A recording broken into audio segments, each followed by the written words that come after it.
patterns are going to be interested, and that aspect we will be looking at this issue of time.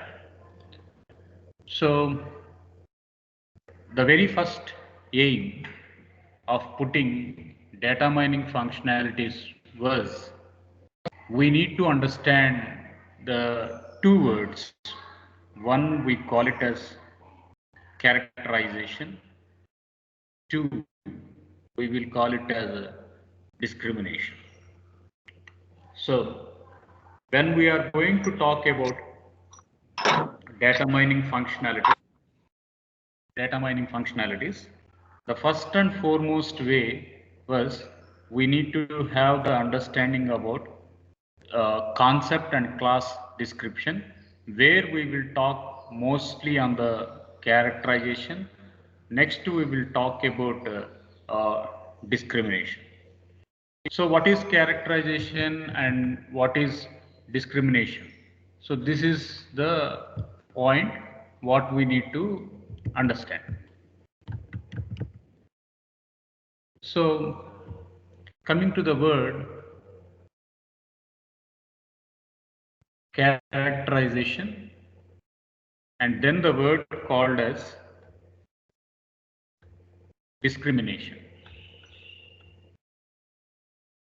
One word we are going to call it as characterization, another word we want to say it is discrimination. So assume that we have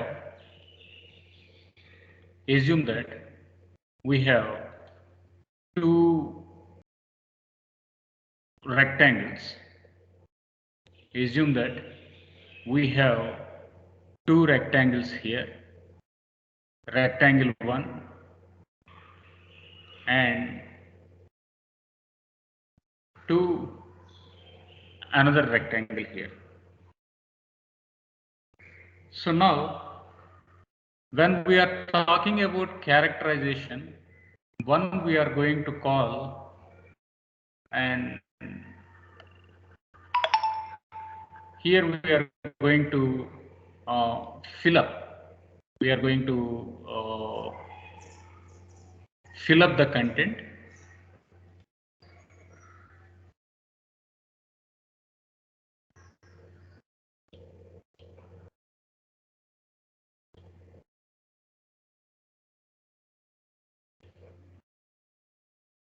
We will be totally fill upping the content as this follows. So now we have two rectangles at this point of time. Now, what are the characteristics if we are going to highlight at this model? First one, I can say the length. Two, we are going to call it as width.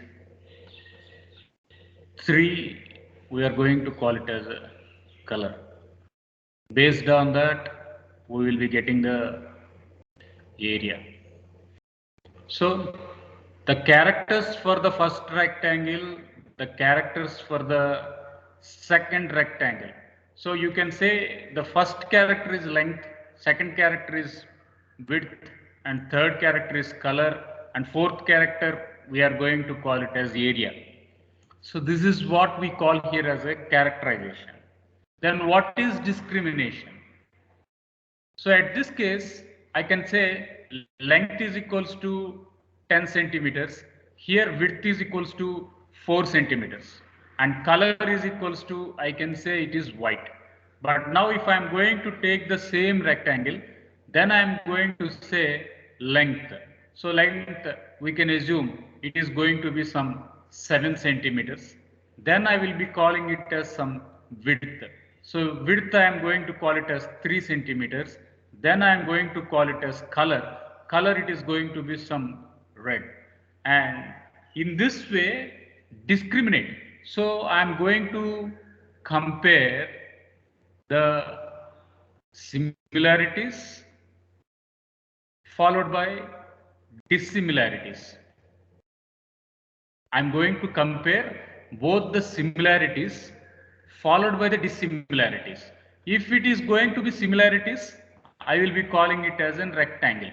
If it is going to be dissimilarities, then I can say height, width, length, area, color. So in this way, I am going to find the characteristics. After finding the characteristics, I can mention in what dimension the first rectangle is going to be different from the second rectangle. So that is what we are going to call here as a discrimination. So characteristics, yeah, I have this color pen color. So pen color is black. Then I can say height is this much, width is this much. Then again, I'm going to take this, define the characteristics of this pen. Then I can say this is a blue color, then it is of this much length, this is of this much width, this is of this much height. Then I'm going to say, okay, compare first pen with second pen.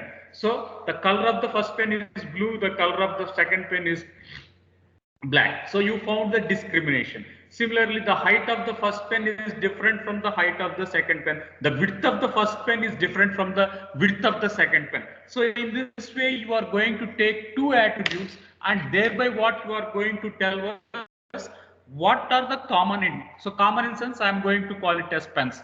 Then what is the difference? Their color, their length, their width. So these items are going to be different. We are going to call those items as a discrimination. So after discrimination,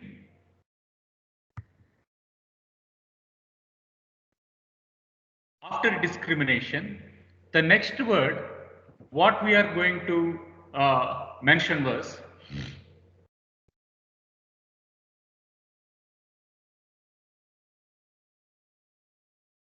correlation. The third word what we bring here was correlation. So when we are going to talk about correlation, the first and foremost item what we need to bring at this case will be the association among the two items. So obviously, first of all, we are going to call it as association. In association, we will identify relationship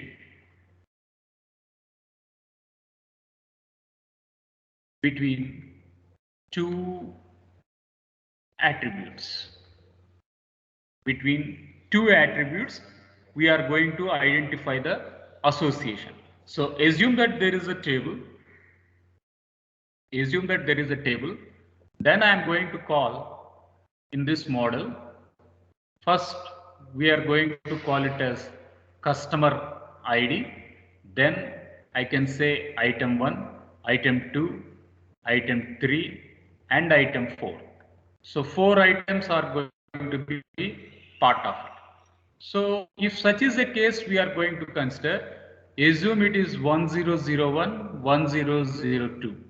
So obviously it is some pen, books, pencil, and we can say some other item.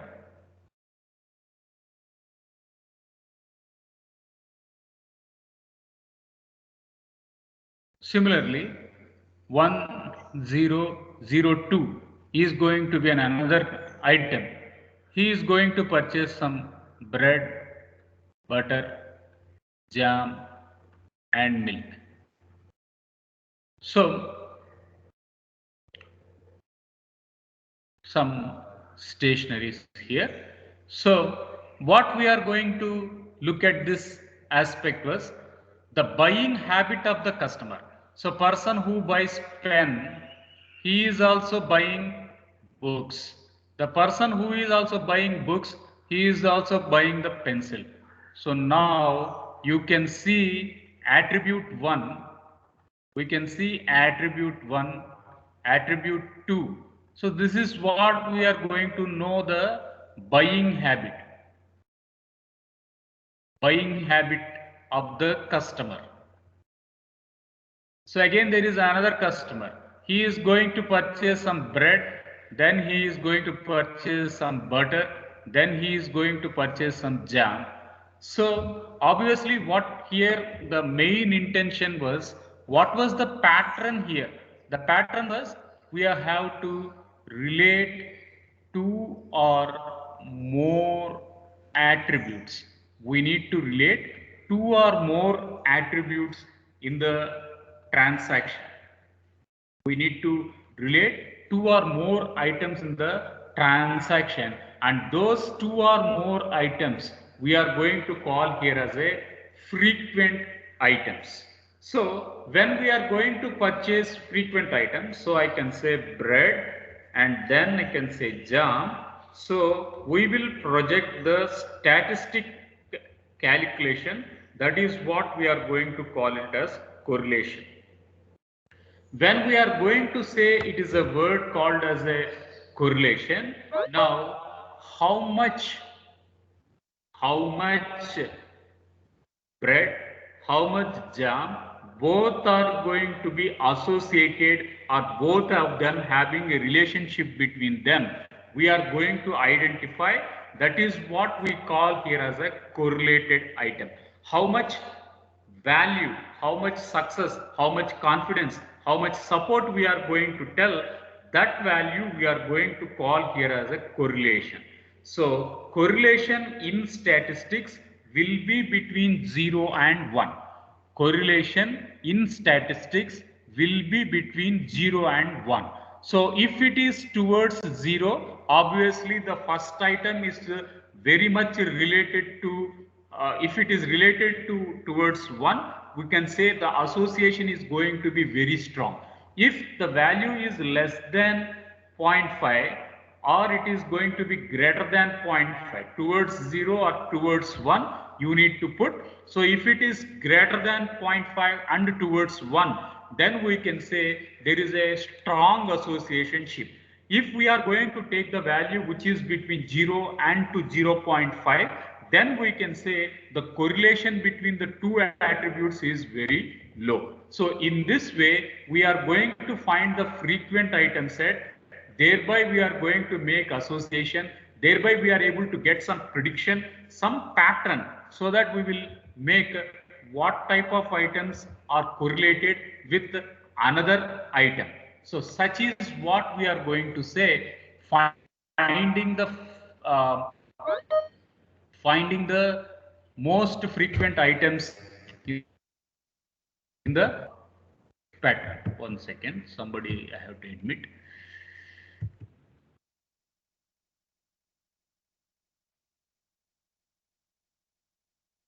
Fine.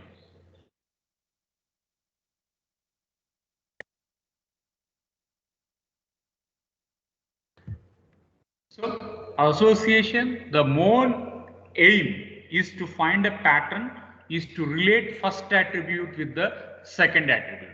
So now here you can see one of an association rule. So the person, we can say his name was X, his name was X. See here, the first person,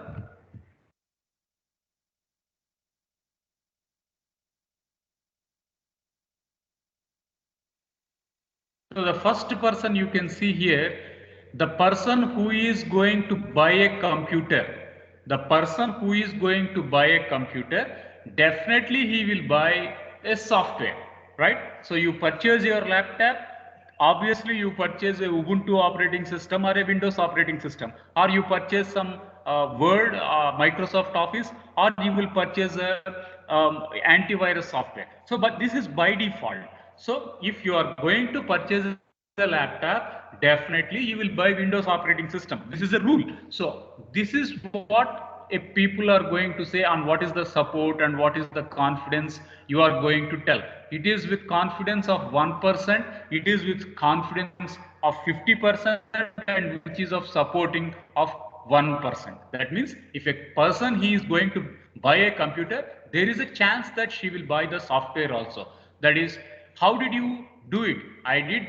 How you are making the statement? Because 1% of the transaction under analysis shows the computer and confidence are going to be related with one another.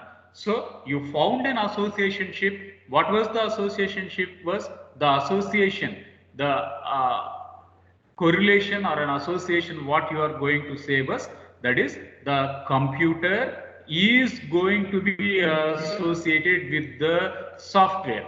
computer is going to be associated with the software. So you mentioned it. Therefore, we are going to say there is a strong association between the first attribute and the second attribute. Fine. We talked about three terms today. First term we call it as characterization. Second term we call it as discrimination. Third term we coined it as association. Now let us look at the fourth and fifth terms. That is what we are going to call it as classification. Thereby we will be calling it as prediction.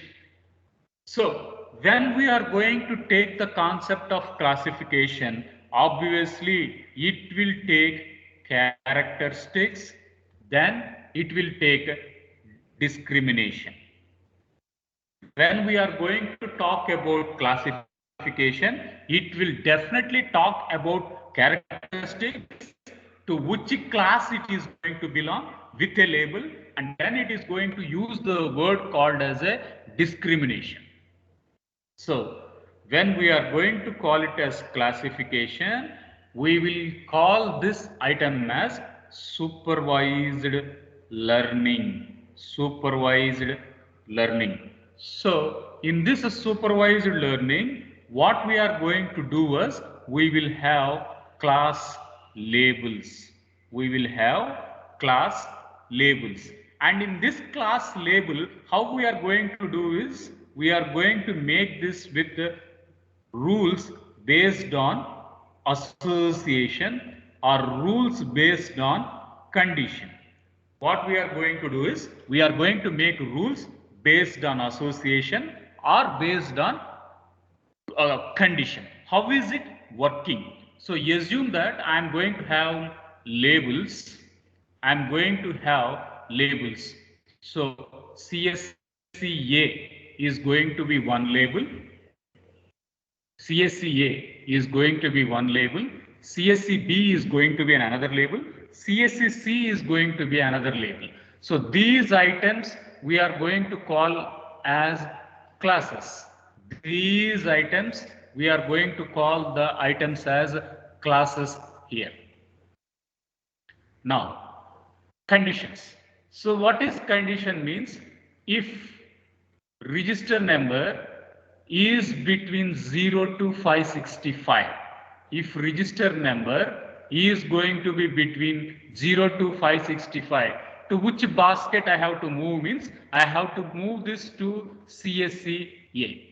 Else, if register number is between 566 to 5C9, if the register number is between 566 to 5C9, then I am going to move this to CSCB label or CSCC class.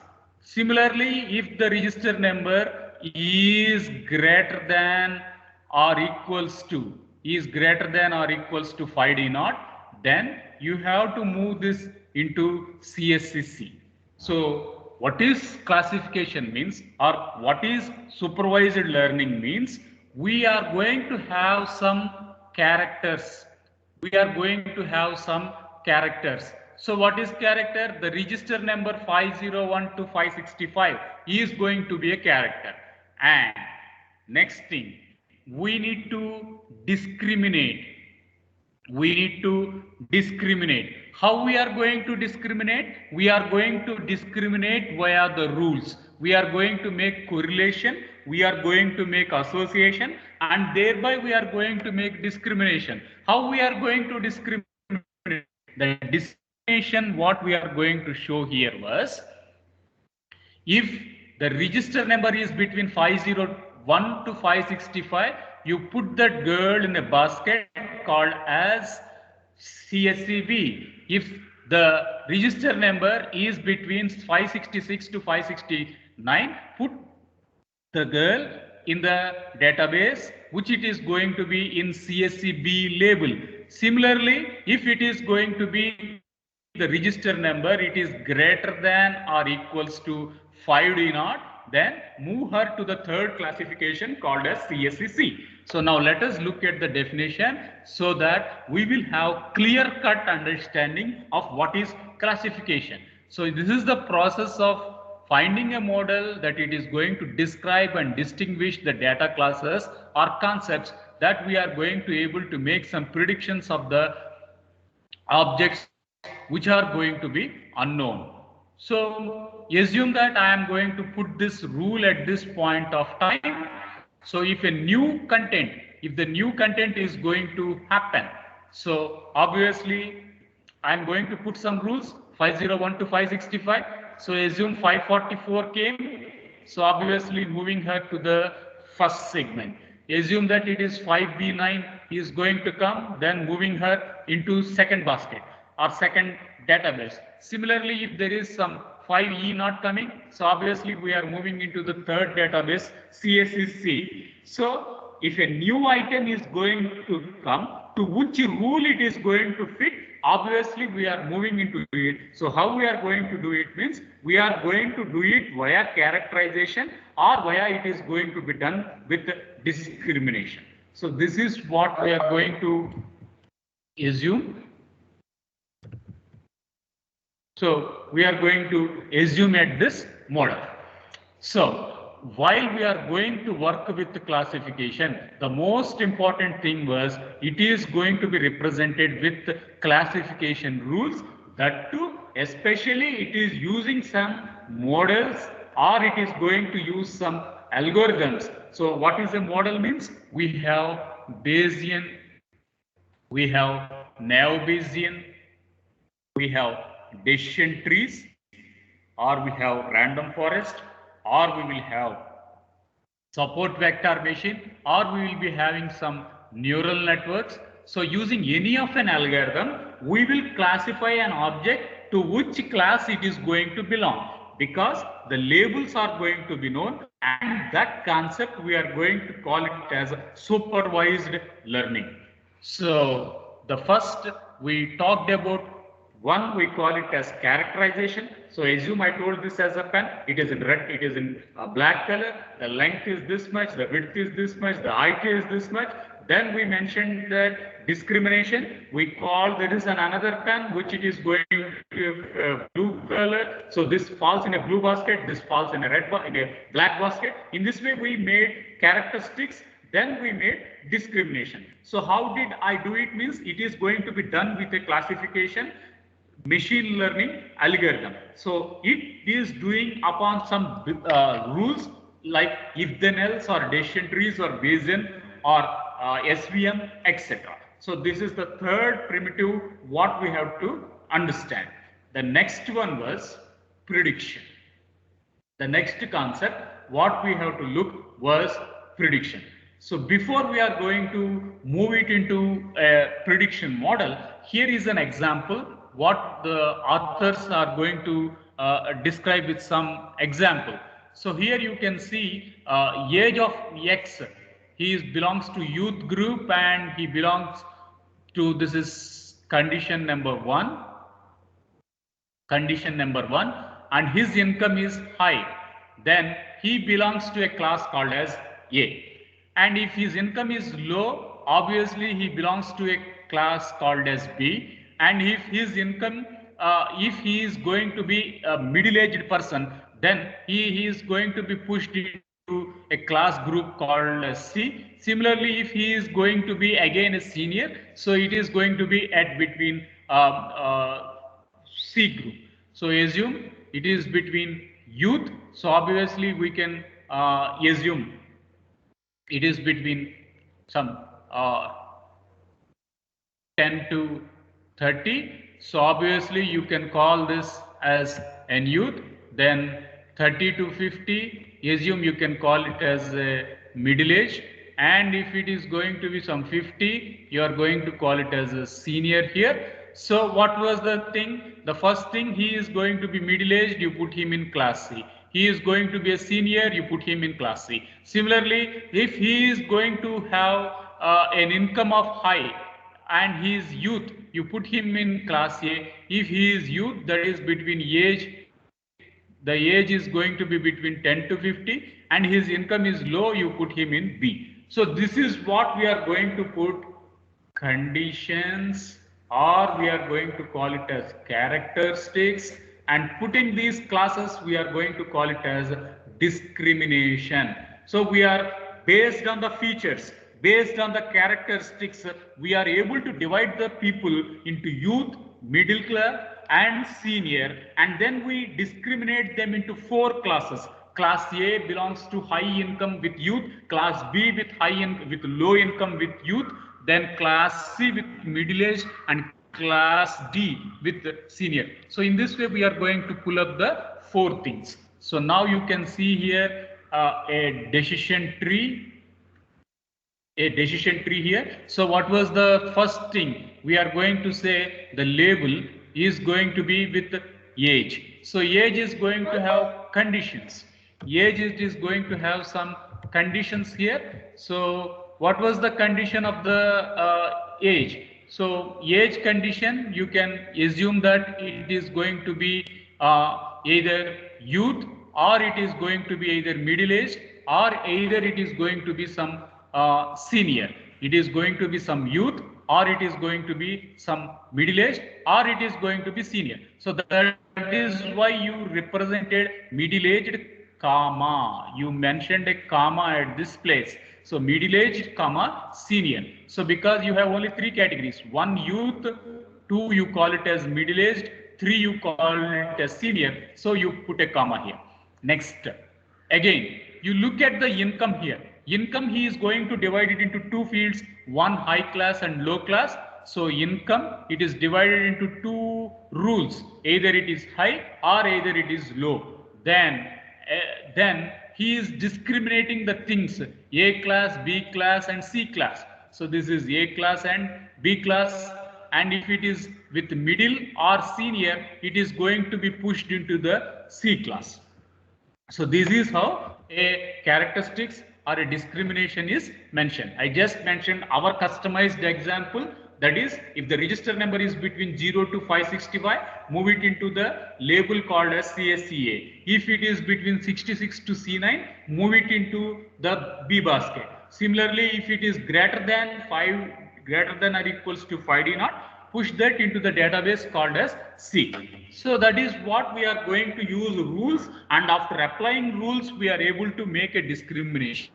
Then according to the definitions of a classification, it is going to be a model. Next it is going to meet up if then else, then it is going to meet up decision trees, and finally it is going to work with neural networks. It is also settled up with solving the problems using neural networks. So here is an example what you can see here. The first function is dealing with age.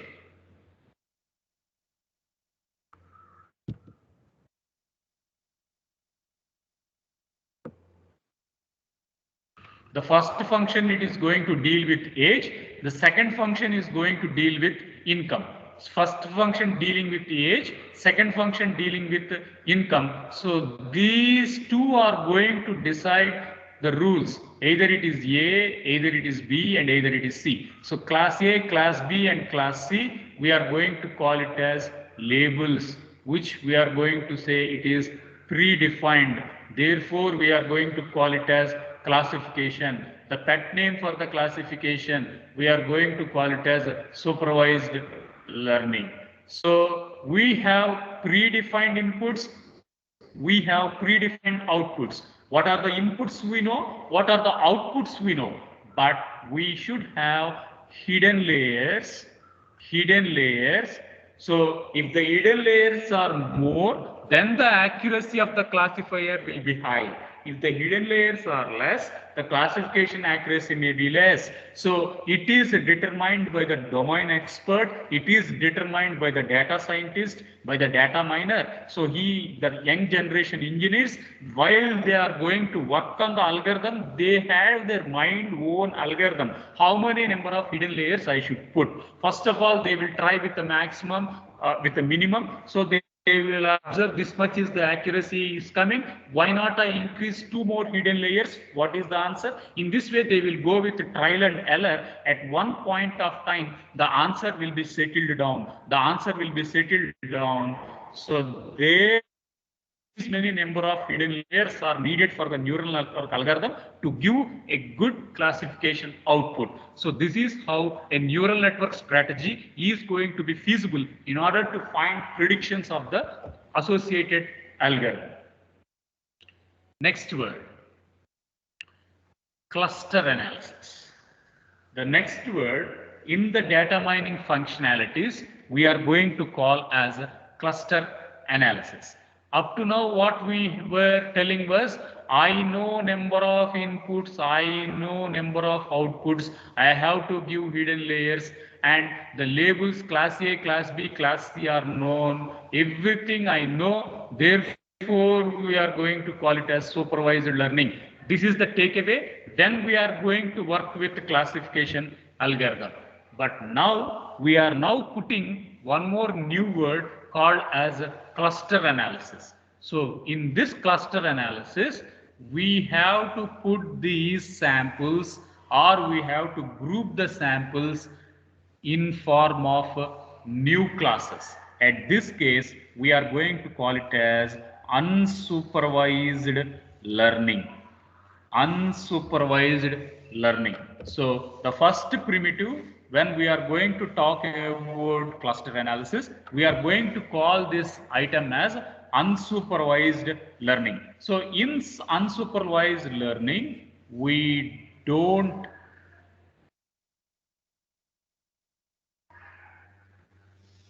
know number of classes or labels. So there is no prior information.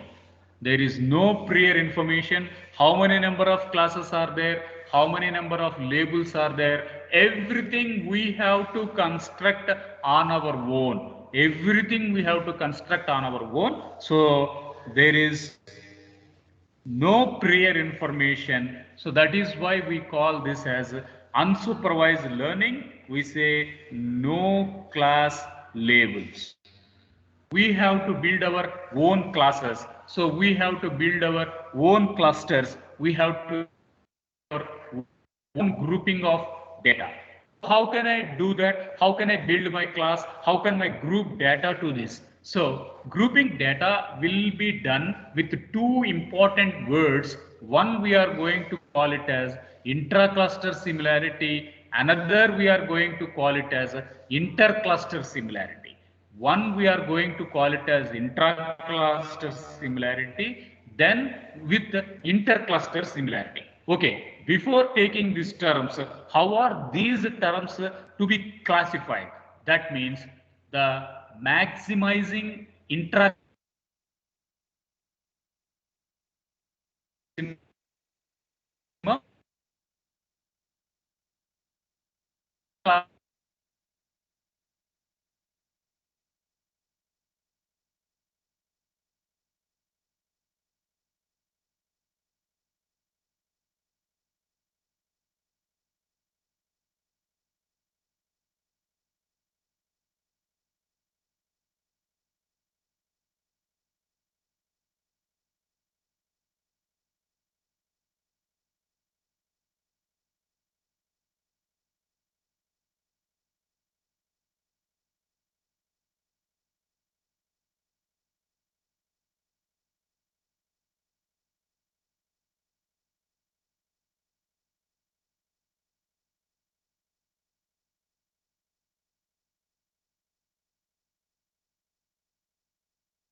So is the screen visible?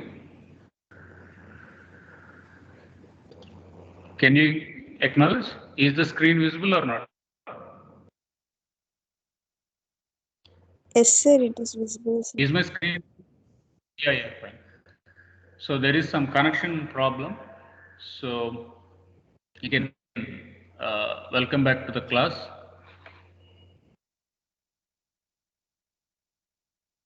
So we were talking about the cluster analysis. So the main intention of cluster analysis was that we need to group the items. So while grouping that, we were not able to predefined information.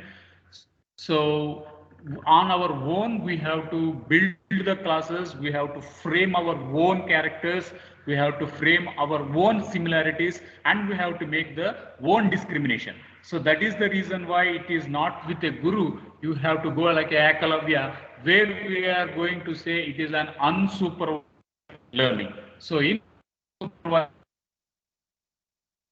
there is no class labels. So as there are no class labels, we can say it is having a property of maximizing intra-cluster similarities and minimizing inter-cluster similarities.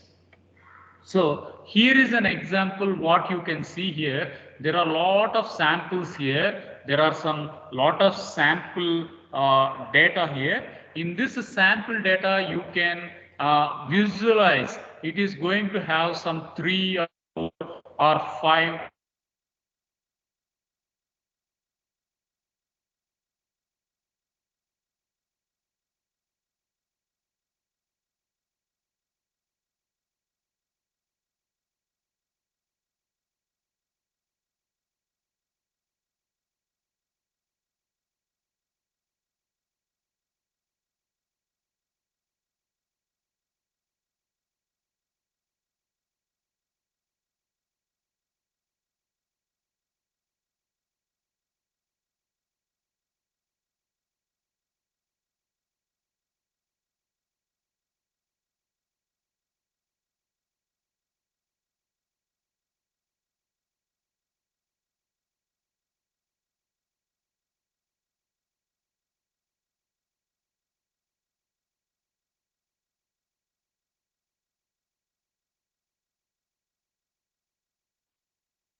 రెండు ఒకసారి చూద్దు కానీ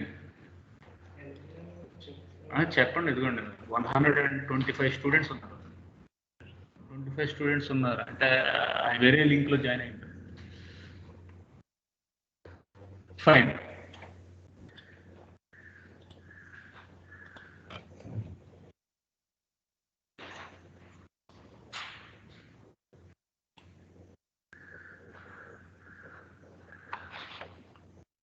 So this is what the discussion was.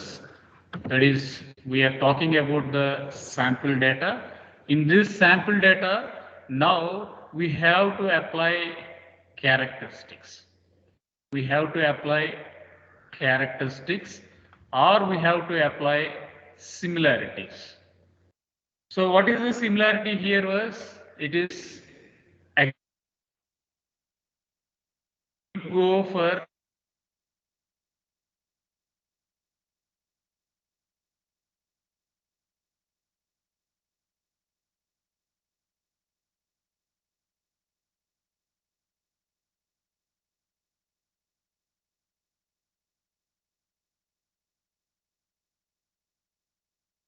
discrimination we are going to make with the word color. So now you can see here the blue, it is going to be,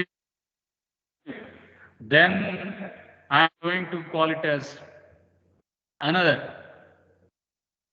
violet, at another class level, yellow one class level, then red I'm going to call class level. Now we are going to make classes 4. They are so now you can see that the difference between the violet color and the yellow color is different. The difference between red color and blue is different. The difference between red and yellow is different. Now, such is what we are going to call it as inter-class similarity. Now, you can see here cross mark of X is at one shape, cross mark of another X is at another shape, this cross mark is at another shape. So now the similarities between these items you need to identify. We call it as intra. While trying to work on the clustering concept,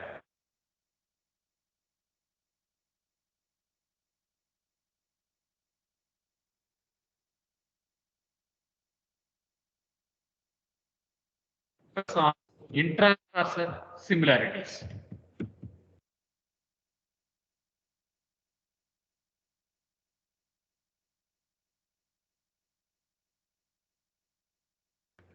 So this was the takeaway at this case. Next word, outlier analysis.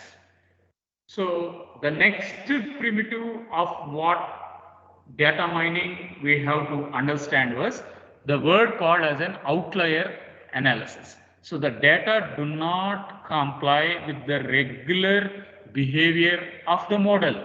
The data do not comply with the regular or a general behavior of the model, and these outliers, they will be totally scared, or we are going to say those we are going to make an exemption.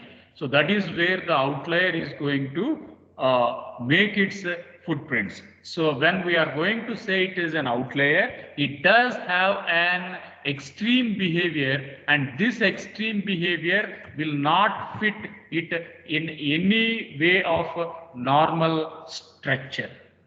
So when we are going to call here as an outlier, then we are going to call here as an outlier analysis.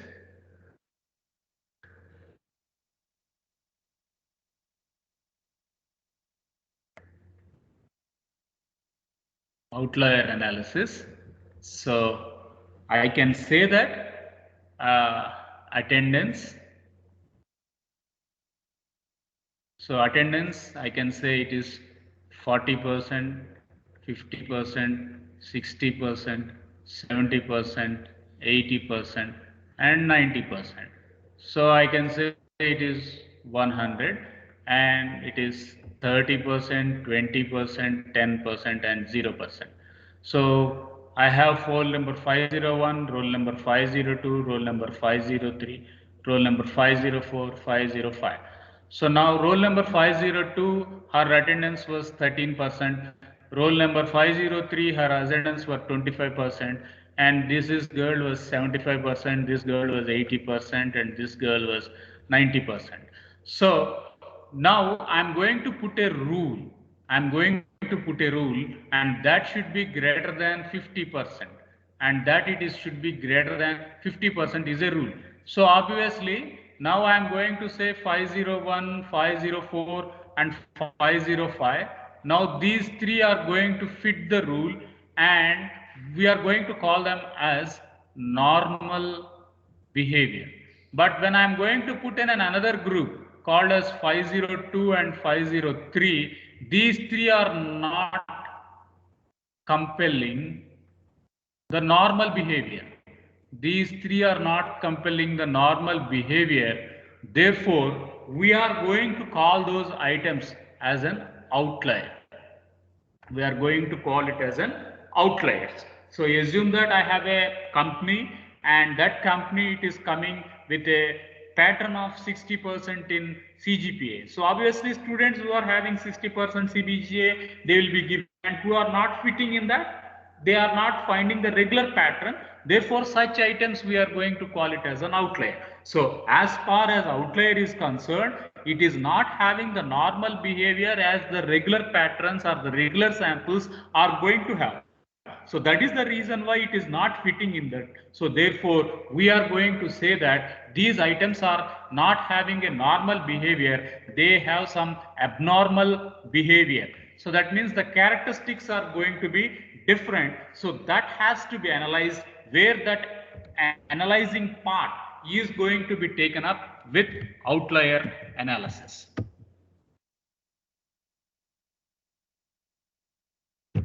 So we talked about the other word called as outlier analysis. So some of the applications where this outlier is going to take up, we will be calling it in some of an area where we call it as fraud detection. Generally people, they have their buying habit, they pay the content, but there are some people who are going to do some malpractice, etc. So those are going to be identified. We say it is to be identified, and that analytics part we call here as an outlier analysis. The next word what we are going to call it as evaluation analysis. So in this evaluation analysis, we will regulate or we will observe the trend or change over times. We will observe the trend or things over change. Assume we are going to work on time series data. Assume that we are going to work on time series data. When we are going to work on time series data, obviously we will take up a stock market where we will be having the price of a share. So price of a share, yeah, it will say at 1 to 22, 2 to 22, 2, 3, 22. So 3 to 22, 3 to 22, and 4 to 22. So obviously it goes, it ups, it goes and ups. In this way, it is going to vary over change. So that change has to be evaluated. That change will be identified. The trend, the regularities over time is going to be inclusive part of the analysis, which we are going to do it in another chapter. We call that one as evaluation analysis. So holistically, what we have done for today. So we started up with a new topic called as the data mining functionalities. We talked about the data mining functionalities. In this data mining functionalities, we were taking about class description, which it is taking with two words, characterization and discrimination. The characterization is that I take a pen, it is of color blue, it has length, it has width, it has height. So in this way, I define the characteristic of a pen. Then I take another color, is in black, but it does, color is different, but it has a length, it has a width, and it has a height. So properties are going to be same, but they are going to be different in form of color. So we call that word here as a discrimination. So the first two concepts have been taken place, and then we take some correlation between the first attribute and second attribute, how first attribute is strongly dependent on the second attribute, etc. So that is what we are going to call here as an association analysis. In association analysis, we told that people who are going to buy a computer will definitely buy a Windows operating system. So people who buy some computer will also buy some software. So it is an implicit instruction. So first field and second field, they are going to be related with one another. We call them as an associated analysis. So the third thing, we call it as classification and prediction, which it is saying that it is a supervised learning based on models and labeling, etc. Then we talked about the cluster analysis. We group the things without labels. We call it as cluster analysis. So these are all the some of the items which we have taken up for today. So we will end up the class here. So thank you for joining. I'm ending the class here. So I'm downloading the attendance. So due to network issue, I continued the class for 5 or 6 minutes more. So as it was disconnected in middle, okay. Yeah, thank you. So 127 students joining, hope, okay. I'm ending the class. Thank you.